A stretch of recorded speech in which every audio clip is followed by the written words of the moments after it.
nakuha niyo na yung rhythm niyo ngayon? Una, syempre, credit din talaga sa mga teammate ko and sa system ni Coach. Kami lang din naman yung magkakasama dito sa kailangan namin and sa UAE yung mga pagkakamali namin, tama namin para sa game.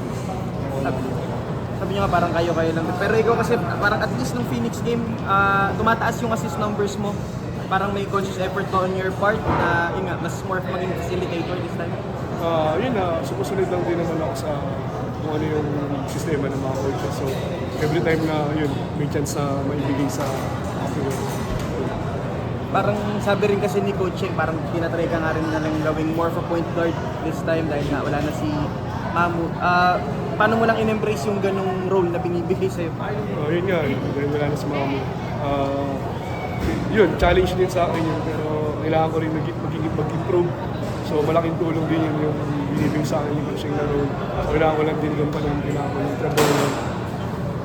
Yung mga tutulong na kayo, kahit paano, makahinga na kayo naman, kaysa naman down po yung dati na sila. Oo naman, mas okay kasi syempre from 0 to ngayon 2 to na. Kailangan namin yung momentum.